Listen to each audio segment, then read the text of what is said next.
Hi all, welcome to the discussion of the poem Pulley written by George Herbert. George Herbert, 1593 to 1633. He was an English religious poet, a major metaphysical poet, notable for the purity and effectiveness of his choice of words. And he was a major metaphysical poet. And note the point, he was a major metaphysical poet. We have already seen metaphysical poets, and we have seen one poem of Donne. Donne was a metaphysical poet. And this George Herbert, he was also a metaphysical poet. And the main resemblance of Herbert's poems to Donne's is in the use of common language in the rhythms of speech. And his poems also used common language in the rhythms of speech. And his poems such as The Altar and Easter Wings are patterned poems. And here in this poem, Pulley, it's a sonnet. Sonnet is a short poem of 14 lines. So let's see what the poem tells. Pulley. When God at first made man, having a glass of blessings standing by, let us, said he, pour on him all we can. Let the world's riches, which dispersed lie, contract into a span. So strength first made a way, then beauty flowed, then wisdom, honor, pleasure. When almost all was out, God made a stay, receiving that alone of all his treasure, rest in the bottom lay. For if I should, said he, bestow this jewel also on my creature, he would adore my gifts instead of me, and rest in nature, not the God of nature. So both should losers be. Yet let him keep the rest, but keep them with repining restlessness. Let him be rich and weary, that at least if goodness lead him not, yet weariness may toss him to my breast. Here, this poem, it mainly deals with the relationship between God and man. We have seen George Herbert, he was a religious poet. So his poems often concern with the theme of the relationship between God and man. So here he uses the metaphor of the pulley to talk about the relationship between man and God. So what is a pulley? എന്താ പുള്ളി എന്ന് പറഞ്ഞാൽ it's a tool use to take water from the well. കിണറിൽ നിന്ന് നമ്മൾ വെള്ളം കോരാൻ ഉപയോഗിക്കുന്ന ഒരു ഉപകരണത്തെയാണ് പുള്ളി എന്ന് പറയുന്നത്. അപ്പോൾ ഇവിടെ ഈ പുള്ളി എന്നുള്ള വാക്ക് ഇവിടെ ഈ പോയത്തിൽ എവിടെയും തന്നിട്ടില്ല, പക്ഷേ അതൊരു മെറ്റഫറായിട്ട് എല്ലായിടത്തും ഉണ്ട്. അപ്പോൾ എങ്ങനെയാണ് നമുക്കതൊരു മെറ്റഫറായിട്ട് വരുന്നത് നമുക്ക് നോക്കാം. When God at first, take the first stanza. When God at first made man, having a glass of blessings standing by, let us, said he, pour on him all we can. Let the world's riches, which dispersed lie, contract into a span. So, in the first stanza, he presents the creation, the process of creation of man. മനുഷ്യനെ create ചെയ്യുന്നതാണ് നമ്മൾ കാണുന്നത്.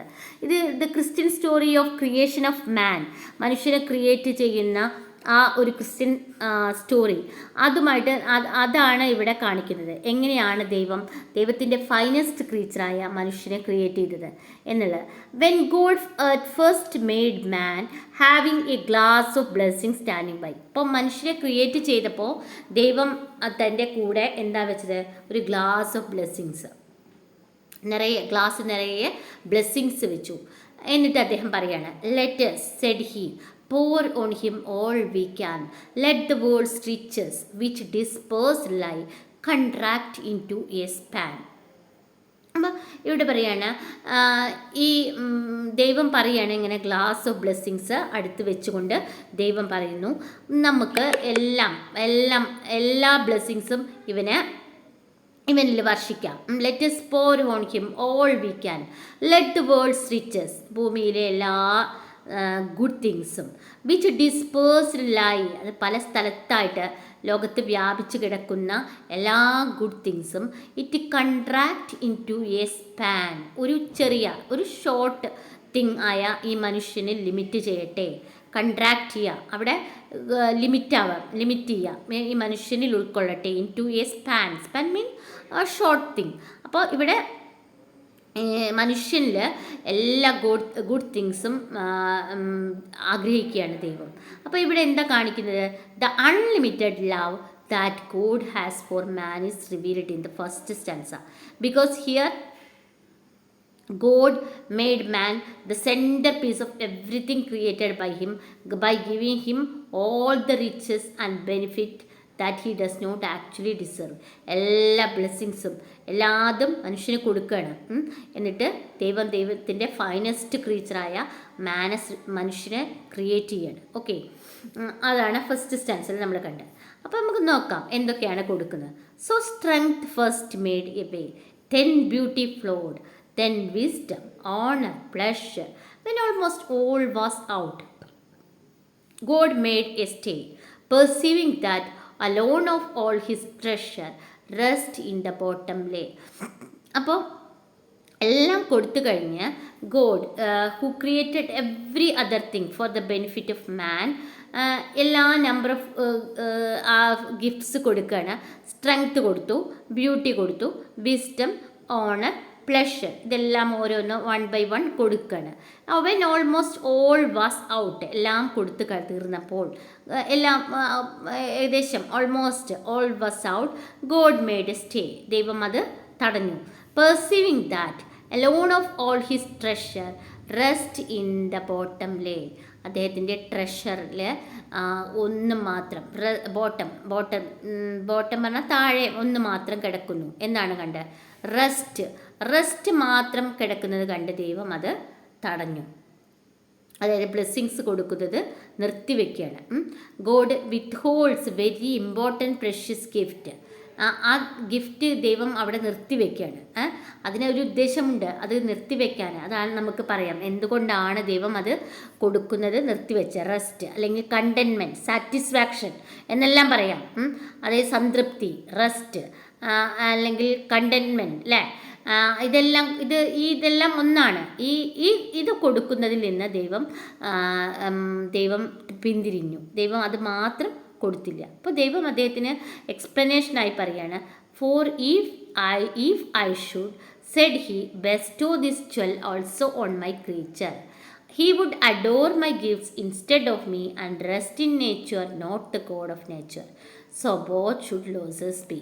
അപ്പോൾ എന്താ പറയുന്നത് ഇവിടെ?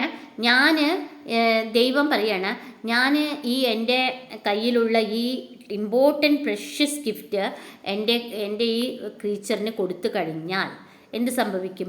He would adore my gifts instead of me, എനിക്ക് പകരം ഈ ഗിഫ്റ്റിനെ ആയിരിക്കും അദ്ദേഹം മനുഷ്യൻ വർഷിപ്പ് ചെയ്യുക.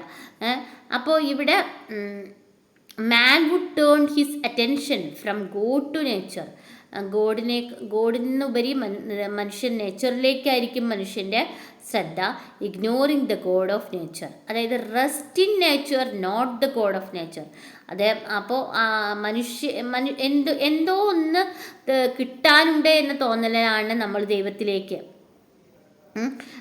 ഒരു കിട്ടാനുണ്ട് മീൻസ് ഒരു സാറ്റിസ്ഫാക്ഷൻ അവിടെ കിട്ടുന്നില്ല. എന്തിലും ഒരു റെസ്റ്റ്ലെസ്നെസ് മനുഷ്യന് ഫീൽ ചെയ്യാണ്. അപ്പോൾ അങ്ങനെ ഉണ്ടെങ്കിൽ മാത്രമാണ് മനുഷ്യൻ എന്തിലേക്ക് തിരിയുക? ദൈവത്തിലേക്ക് തിരിയുക. അപ്പോൾ അല്ലെങ്കിലോ എല്ലാം കിട്ടി, മനുഷ്യനെല്ലാം ഉണ്ടെങ്കിൽ he would adore my gifts instead of me, എനിക്ക് പകരം അവൻ എന്ത് ചെയ്യും? ഈ ഗിഫ്റ്റുകളെല്ലാം അഡോർ ചെയ്യും. So both should losers be. അങ്ങനെ വന്നാൽ എന്ത് പറ്റും? രണ്ട് പേരും, ദൈവവും മനുഷ്യനും ലൂസേഴ്സ് ആവും പറഞ്ഞാൽ ഉദ്ദേശിക്കുന്നത് എന്താണ്? അവർ രണ്ടുപേരും ഫെയിലാവും. അവരുടെ രണ്ടാളുടെയും, മനുഷ്യനെ ദൈവം സൃഷ്ടിച്ചതിൻ്റെ ഉദ്ദേശവും നടക്കില്ല, ദൈവത്തിൻ്റെ ഇതും നടക്കില്ല. അപ്പോൾ രണ്ടുപേരും അതിൽ ഫെയിലിയറാവും.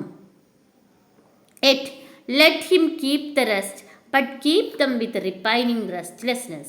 Let him be rich and weary, that at least, if goodness lead him not, yet weariness may toss him to my breast. അതായത് മനുഷ്യൻ അവൻ കീപ്പ് ചെയ്തോട്ടെ all other gifts bestowed on him, അവനിൽ കിട്ടിയ എല്ലാ ഗിഫ്റ്റും let him keep the rest, ബാക്കിയുള്ള എല്ലാ ബ്ലെസ്സിങ്സും അവൻ കയ്യിൽ വെച്ചോട്ടെ. But keep them with repining restlessness, പക്ഷെ അവൻ്റെ കയ്യിൽ എപ്പോഴും എന്തുണ്ടാവും, അവന് ഒരു റെസ്റ്റ്ലെസ്നെസ് ഉണ്ടാവും. അതായത് even an individual possess all good things in life, he or she would not be satisfied. അപ്പോൾ സാറ്റിസ്ഫാക്ഷൻ, കണ്ടൻമെൻറ്റ് അവിടെ ഇല്ല. അപ്പോൾ ഈ കണ്ടൻമെൻറ്റ് ഇല്ലാത്തത് കൊണ്ട് എന്താണ്, അവിടെ ഒരു റെസ്റ്റ്ലെസ്നെസ് ഉണ്ടാവും. കാരണം ദൈവം കണ്ടൻമെൻറ്റ് സാറ്റിസ്ഫാക്ഷൻ കൊടുത്തിട്ടില്ല. Let him be rich and weary, അവൻ നല്ല പണക്കാരനാവും, but at the same time he will be tired. That at least if goodness lead him not, yet weariness may toss him to my breast. അപ്പോൾ എന്താണ് പറയുന്നത്, ഒന്നുകിൽ അവനെ ചിലപ്പോൾ goodness, അവന് കിട്ടിയ എല്ലാ നല്ല ഗുഡ് തിങ്സും, ലൈഫിൽ കിട്ടിയ എല്ലാ ഗുഡ് തിങ്സും അവനെ ഇങ്ങോട്ട് എൻ്റെ അടുത്തേക്ക് കൊണ്ടുവരില്ല. Yet weariness may toss him to my breast, പക്ഷേ അവനെ ഒന്ന് തീർച്ചയായും കൊണ്ടുവരും. അവൻ്റെ ആ റെസ്റ്റ്ലെസ്നെസ്, അവൻ്റെ ആ ഡിസ്കണ്ടൻമെൻറ്റ്, അവൻ്റെ സാറ്റിസ്ഫാക്ഷൻ ഇല്ലാത്ത ആ അവസ്ഥ, വെയർനെസ്, അത് എൻ്റെ അടുത്തേക്ക് അവനെ കൊണ്ടുവരും. അപ്പോൾ ദൈവം എന്തിനാണ് അവിടെ വിത്ത് ഹോൾഡ് ചെയ്തു വെച്ചത്, ദൈവത്തിൻ്റെ അടുത്തേക്ക് വരാനുള്ള ഒരു ഉപകരണമാണ്, ഒരു പുള്ളിയാണ് എന്ത്, ഈ വിത്ത് ഹോൾഡ് ചെയ്തു വെച്ച ബ്ലെസ്സിങ്. അതായത് എന്താ വിത്ത് ഹോൾഡ് ചെയ്തു വെച്ചത്, കണ്ടൻമെൻറ്റ് അല്ലെങ്കിൽ റെസ്റ്റ്, അതാണ് അവിടെ വിത്ത് ഹോൾഡ് ചെയ്തു വെച്ച ഗിഫ്റ്റ്. സമ്മറി ഒന്നും കൂടി നോക്കാം. ജോർജ് ഹെർബർട്ട്സ് ദ പുള്ളി focuses the relationship between God and man. ഇത് ഫോക്കസ് ചെയ്യുന്നത് ഗോഡ്, മനുഷ്യനും ദൈവവും തമ്മിലുള്ള ആ ഒരു റിലേഷൻഷിപ്പിനെയാണ് ഇവിടെ ഫോക്കസ് ചെയ്യുന്നത്. In this poem, yes,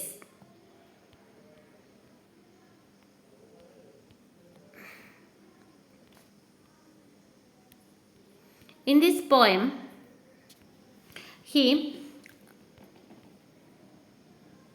uses metaphor of the pulley to talk about man's dependence on God and the fact that without God man is nothing. The point being stressed in this poem is that after creating man, God deliberately withheld some benefit from him so that man would turn to him for his needs and salvation. ഇവിടെ പറയുന്നത് എന്താണ്, മനുഷ്യനെ create ചെയ്തതിന് ശേഷം മനുഷ്യന് ദൈവം മനഃപൂർവ്വം ചില ബെനിഫിറ്റ് കൊടുക്കുന്നതിൽ നിന്ന് പിന്തിരിഞ്ഞു. എന്തിനാണ്, അല്ലെങ്കിൽ എന്തുകൊണ്ടാണ്, മനുഷ്യൻ അവൻ്റെ അടുത്തേക്ക് വരാൻ, അവൻ്റെ സാൽവേഷന് വേണ്ടിയിട്ട്, അവൻ്റെ സാറ്റിസ്ഫാക്ഷന് വേണ്ടിയിട്ട്, അവൻ്റെ ആവശ്യങ്ങൾക്ക് വേണ്ടിയിട്ട് മനുഷ്യൻ അവൻ്റെ അടുത്തേക്ക് വരാൻ വേണ്ടിയിട്ട് ദൈവം ചില ബെനിഫിറ്റ്സ് അവനിൽ നിന്ന് വിത്ത്ഹെൽഡ് ചെയ്തു.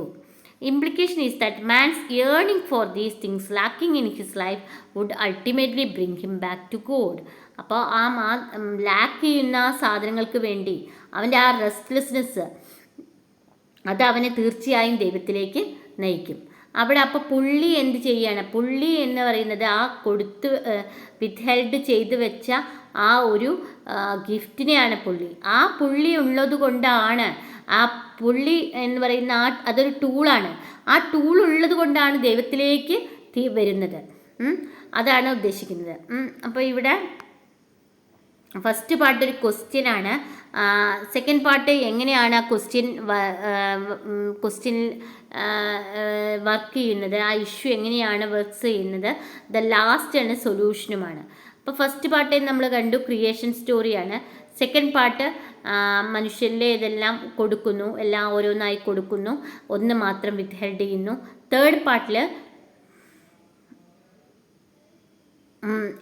ദൈവം അതിനൊരു ഇത് കാണിച്ചു കൊടുക്കുകയാണ്. God finds a way to retain man's interest in him by giving him everything but rest മാത്രം കൊടുക്കുന്നതിൽ നിന്ന് പിന്തിരിഞ്ഞത് എന്തുകൊണ്ടാണ്,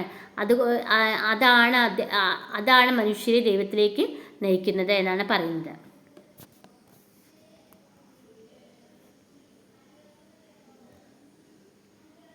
God gave man everything he will ever need after creation, but in a bid to keep man in tune with God.